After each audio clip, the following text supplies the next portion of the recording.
श्रीमद् भगवत गीता के 5वें अध्याय का नाम है कर्म संन्यास योग। यह कर्म संन्यास क्या है, इसी को हमें समझने का आज प्रयास करना है। गीता के श्लोक बहुत ही सूत्रात्मक हैं और शैली प्राचीन है, इसलिए कर्म संन्यास का कोई क्लियर कट स्पष्ट विवेचन तो हमें यहाँ नहीं मिलता, परंतु जो अनेक संकेत किए गए हैं उन संकेतों से इस कर्म संन्यास को समझने में हमें सहायता अवश्य मिलती है। संकेत कौन कौन से हैं, देखें एक एक संकेत को। पहला संकेत है, अध्याय के दूसरे ही श्लोक में कृष्ण कहते हैं कि कर्म संन्यास और कर्मयोग दोनों ही निःश्रेयस की प्राप्ति कराने वाले हैं। कहा है ना कि संन्यासः कर्मयोगश्च निःश्रेयस करौ उभौ। चूंकि गीता में सांख्य निष्ठा और योग निष्ठा उभर कर सामने आ रही हैं, अतः यह कथन संकेतित करता है कि कर्म संन्यास किसी न किसी रूप में सांख्य निष्ठा अर्थात ज्ञान योग से संबंध रखता है। ये पहला संकेत है। दूसरा संकेत कृष्ण का यह कहना है कि हे अर्जुन, तेरे लिए कर्म संन्यास से कर्म योग अधिक श्रेयस्कर है, उपयुक्त है। श्लोक में कहा है, तयोस्तु कर्म संन्यासात् कर्म योगो विशिष्यते।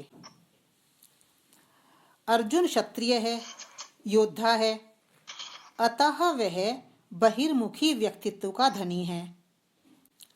उसकी सारी जीवन ऊर्जा कर्म करने में प्रवाहित होती है, कर्म छोड़ने में नहीं। अतः इस आधार पर भी कर्म संन्यास ज्ञान योग से ही संबद्ध प्रतीत होता है। ज्ञानी अंतर्मुखी व्यक्तित्व का धनी होने के कारण बाह्य कर्मों की ओर अभिमुख होने में विशेष रुचि नहीं रखता। ये दूसरा संकेत हमें 5वें अध्याय में मिलता है। अब तीसरा संकेत देखते हैं। तीसरा संकेत क्या है? तीसरा संकेत है कृष्ण का यह कहना कि कर्म योग के बिना कर्म संन्यास को प्राप्त करना कठिन है। वहां श्लोक है, संन्यासस्तु महाबाहो दुखम आप्तुम अयोगतः। यह कथन भी संकेत करता है कि जब तक आकांक्षा कामना न छूट जाए, जो कि कर्म योग का आधार स्वरूप हैं, तब तक कोई कर्म संन्यासी नहीं हो सकता है। अर्थात जो आकांक्षा को ही नहीं छोड़ पाएगा, वह कर्म को कैसे छोड़ पाएगा? अतः कर्म संन्यास यहाँ भी ज्ञान योग से संबद्ध प्रतीत होता है। अब चौथा संकेत देखें। चौथा संकेत प्रस्तुत अध्याय के वर्ण्य विषय से हमें प्राप्त होता है। पूरे 5वें अध्याय में कर्मयोग और सांख्य योग अर्थात ज्ञान योग का ही विवेचन है। 7-8 श्लोकों में कर्मयोग का और शेष 16-17 श्लोकों में ज्ञान योग ही विवेचित है। ज्ञान योग का यह विस्तृत विवेचन इंगित करता है कि ज्ञान योग के फल स्वरूप ही कर्म संन्यास घटित होता है। अब ज्ञान योग के कुछ पॉइंट्स हम देख लें। क्या क्या कहा गया है वहां ज्ञान योग के विषय में। वहां कहा गया है, ज्ञान योगी इस ज्ञान में स्थित होता है कि परमात्मा न किसी के शुभ कर्म को ग्रहण करता है और न अशुभ कर्म को। अज्ञान ही शुभ अशुभ कर्म में मनुष्य को उलझाता है। श्लोक 15 में कहा गया है। फिर आगे, ज्ञान से सारे कल्मश नष्ट हो जाते हैं और ज्ञान योगी सतत रूप से परमात्म परायण होता है। श्लोक 17। ज्ञान योगी समदर्शी होता है, वह ब्राह्मण अथवा चांडाल में कोई भेद नहीं रखता। श्लोक 18 में कहा गया है, ज्ञान योगी का मन साम्य भाव में स्थित होता है, अतः संपूर्ण संसार के प्रति वह प्रेम उद्रेक से युक्त होता है। श्लोक 19 में, ज्ञान योगी स्थिर बुद्धि होता है, अतः उसके लिए प्रिय अप्रिय कुछ भी नहीं होता। निर्द्वंद्व होना अर्थात द्वंद्व से रहित होना उसकी प्रमुख विशेषता है। वह फूल को भी स्वीकार करता है और कांटे को भी। उसके लिए सज्जन और दुर्जन समान हैं, क्योंकि दोनों ही उस परमात्मा द्वारा सृजित हैं। श्लोक 20 में कहा गया है, ज्ञान योगी आत्म सुख में रमण करता है, इसलिए बाह्य विषयों में सर्वथा असक्त होता है। श्लोक 21 में आप देखें, फिर आगे कहा है, ज्ञान योगी जन्मों जन्मों की यात्रा में इकट्ठे हुए संस्कारों के कारण काम क्रोध से उत्पन्न होने वाले वेगों को भी सहन करने में समर्थ होता है। श्लोक 23 में देखिए,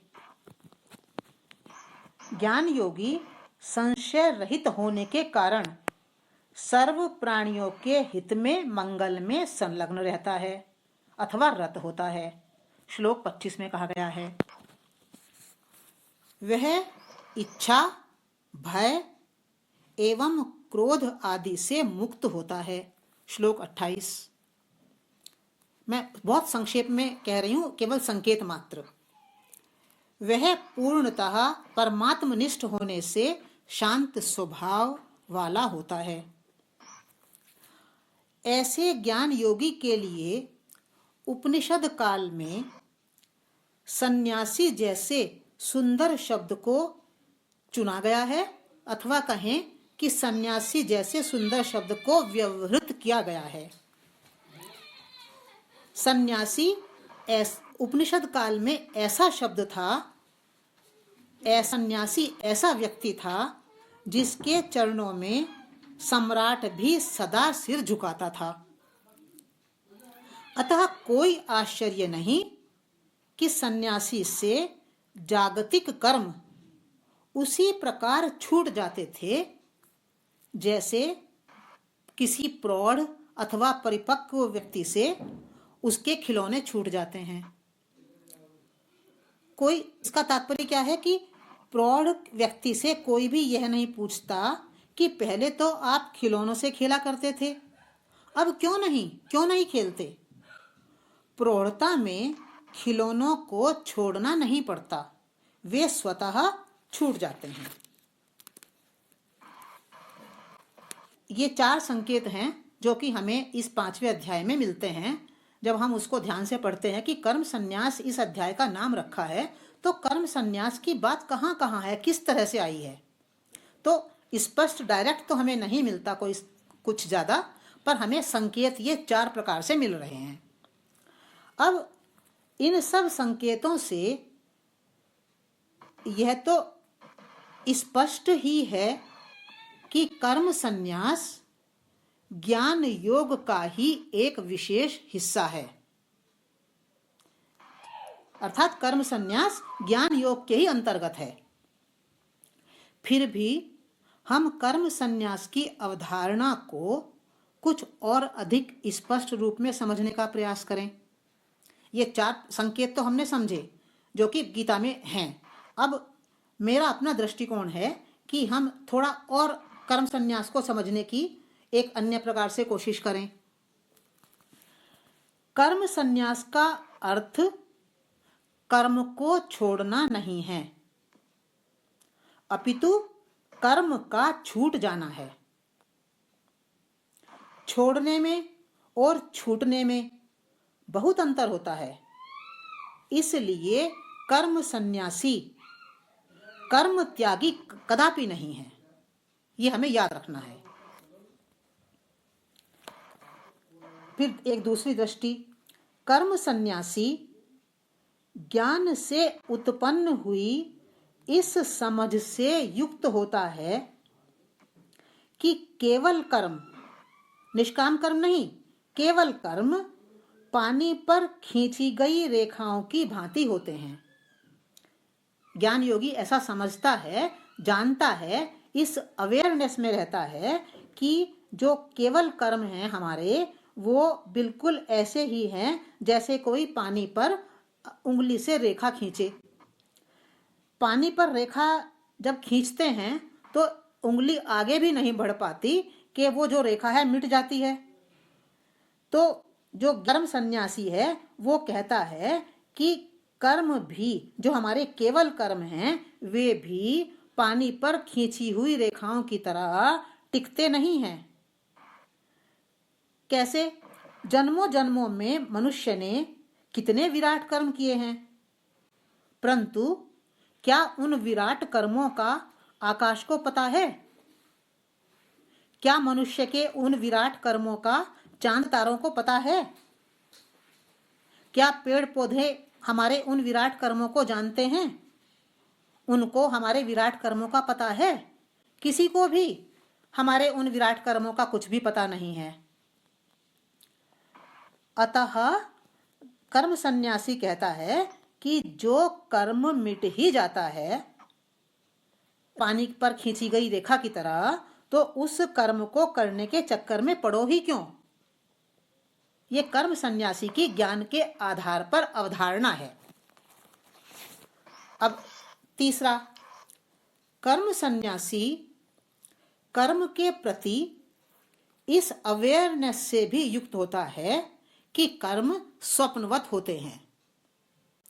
जैसे हम रोज स्वप्न देखते हैं, जब स्वप्न देखते हैं तो स्वप्न हमें बिल्कुल सत्य की तरह प्रतीत होता है, पर जब हम जागते हैं तो क्या स्वप्न सत्य होता है? वह भ्रम ही है हमारा। स्वप्न एक तरह का भ्रम ही है, पर वो भ्रम कब है? जब हम जाग जाते हैं। इसी प्रकार से केवल कर्म भी स्वप्न के समान हमें भ्रम में ही डालते हैं। ज्ञान के अभाव में केवल कर्मों के पीछे हम भटकते ही रहते हैं। ये कर्म सन्यासी की एक अवधारणा है ज्ञान के आधार पर। ये 3 अवधारणाएं हैं कर्म सन्यासी की। अब एक चीज और है जो कि भगवत गीता में इसी अध्याय में है कि कर्म योग में भी तो केवल कर्म के ऊपर कोई आग्रह नहीं है। आप देखें गीता को प्रारंभ से लेकर अंत तक, तो केवल कर्म के ऊपर गीता में कोई आग्रह नहीं है कि आपको कर्म करना ही है। आग्रह किस चीज पर है? आग्रह है फलाकांक्षा को छोड़ने पर, आग्रह है कामनाओं को त्यागने पर, आग्रह है कर्म को करने वाला जो करता है उस कर्ता भाव को छोड़ने पर। तो गीता में कर्म योग का वर्णन पूरी गीता में जहां आ रहा है, वहां ये 3 बातें विशेष रूप से हैं कि कर्म ठीक है आप करते जाओ, कर्म खेल है करो, कोई दिक्कत नहीं है, पर कर्म के ऊपर आग्रह नहीं है उनका आग्रह 3 बातों पर है कि आप फल की आकांक्षा छोड़ो, आप कामनाओं को छोड़ो, निष्काम बनो, और आप कर्ता भाव को छोड़ो कि मैं कर रहा हूँ। और इस कर्ता भाव का जो बहुत अच्छा विवेचन है कि कर्ता भाव को हम कैसे छोड़ें, तो इसी अध्याय में शायद 13वां या 14वां श्लोक है, उसमें हमें देखना है। वो इसका बहुत अच्छा उदाहरण है कि हम कर्ता भाव को कैसे छोड़ें। 14वां श्लोक है, न कर्तृत्वम न कर्माणि लोकस्य सृजति प्रभु न कर्म फल संयोगम स्वभावस्तु प्रवर्तते। ये स्वभावस्तु प्रवर्तते गीता में कई बार आया है। कहीं पर आया है गुणागुणेषु वर्तन्ते और कहीं आया है स्वभावस्तु प्रवर्तते। इसकी बात हम बाद में करेंगे। तो पहले हम कर्म संन्यास को देख लेते हैं। तो कर्म योग के पीछे भी जो विशेष आग्रह है वो कर्म के ऊपर नहीं है, वो इन 3 चीजों को छोड़ने पर है। अब जो प्रश्न उठता है हमारे सामने वो ये है कि गीता का मुख्य विषय तो कर्मयोग और ज्ञान योग है, जो कि अन्योन्याश्रित हैं। गीता में कहा है ना बार बार कि सांख्य और योग अलग अलग नहीं है, पृथक पृथक नहीं है। जो समझदार व्यक्ति है वो इनको पृथक पृथक नहीं मानता, केवल अज्ञानी ही उनको अलग अलग समझने की भूल करते हैं। तो गीता का मुख्य विषय तो कर्म योग और ज्ञान योग हैं। एक दूसरे को हम अलग नहीं कर सकते। ज्ञान में कर्म जुड़ा है, कर्म योग में ज्ञान जुड़ा है। तो फिर कर्म संन्यास को इस 5वें अध्याय में विशेष रूप से हाईलाइट क्यों किया गया है, ये हमारा प्रश्न है। और हम क्यों कह रहे हैं कि हाईलाइट किया गया है? क्योंकि 5वें अध्याय का नाम ही उन्होंने रख दिया है कर्म संन्यास योग। तो इसका जो कारण है वो ऐसा प्रतीत होता है कि कृष्ण ही एकमात्र ऐसे विरले गुरु हैं जो भिन्न भिन्न प्रकार के व्यक्तित्वों का ध्यान रखते हैं। हम सब एक प्रकार के व्यक्तित्व वाले नहीं हैं, सबके व्यक्तित्व भिन्न भिन्न प्रकार के हैं। क्योंकि चित्त, मन, बुद्धि, चित्त सबके अलग हैं, तो व्यक्तित्व भी अलग अलग हैं।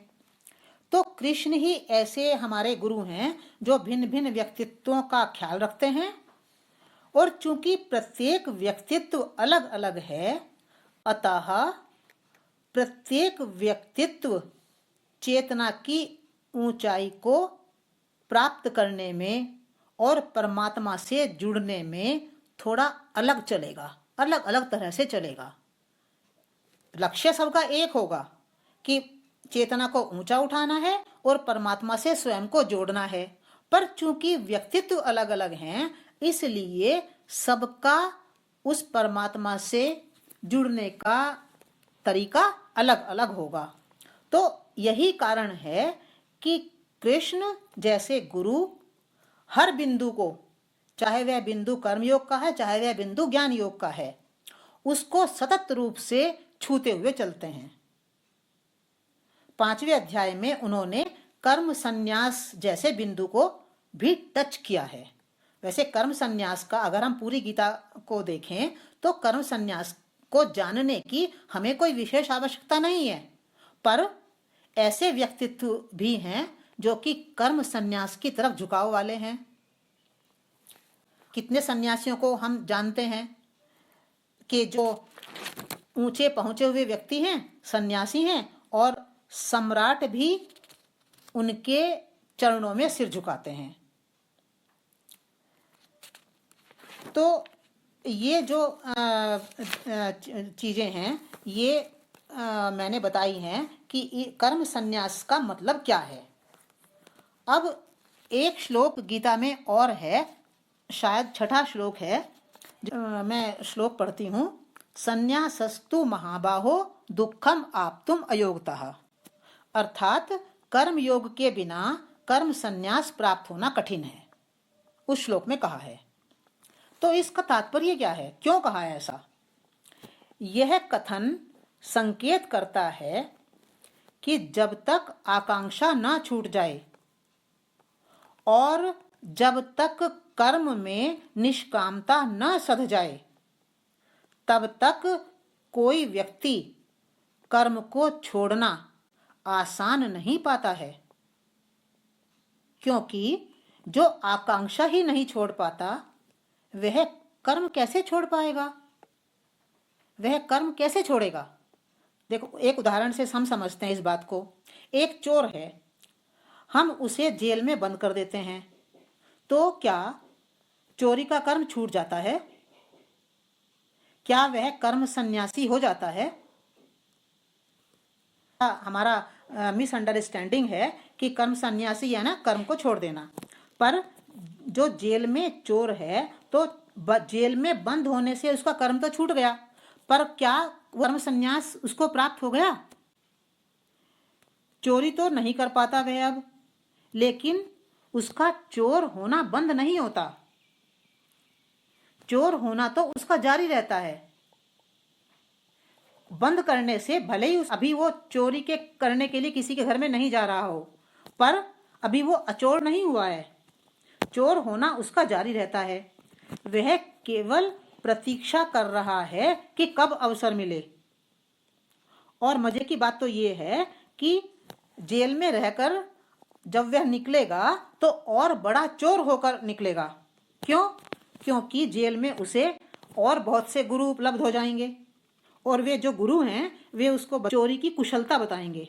वे बताएंगे उसको कि देख, ये जो चोरी का दंड मिल रहा है ना, तो ये चोरी का दंड नहीं मिल रहा है, यह दंड तो चोरी ठीक से नहीं करने का मिल रहा है।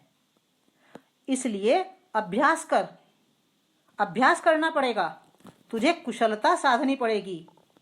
अगर तू कुशलता साध लेगा तो जो ये भूल इस बार हुई है जेल में आने की, ये भूल नहीं होगी।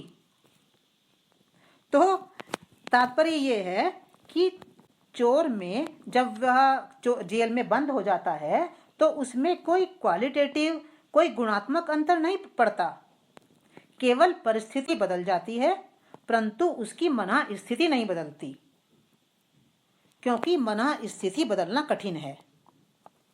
मना स्थिति तो तभी बदलेगी जब चोर चोरी की आकांक्षा को, चोरी की कामना को ही छोड़ देगा। तो जो इस श्लोक में कहा है कि अयोगतः, कर्म योग के बिना कर्म संन्यास को प्राप्त करना कठिन है, तो जो उदाहरण से हम समझ सकते हैं कि जब तक कर्मयोग, यानी जब तक हम आकांक्षा को ही ना छोड़ दें, जब तक हम कामना को ही ना छोड़ दें, तब तक कर्म संन्यास फलित नहीं होगा।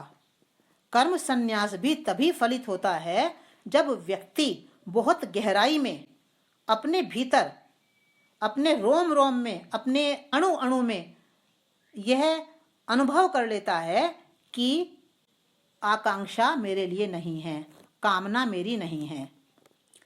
तो जब कर्म छोड़ने नहीं पड़ते तब कर्म छूट जाते हैं। तो कर्म संन्यास जो इस अध्याय का नाम रखा है, तो उसके द्वारा यह विशेष रूप से बताया जा रहा है कि व्यक्ति जो कर्म छोड़ने वाला है, जिसे हम कहते हैं कर्म त्यागी, कर्म त्यागी कर्म सन्यासी नहीं है। कर्म सन्यासी चेतना की बहुत ऊंची स्थिति है।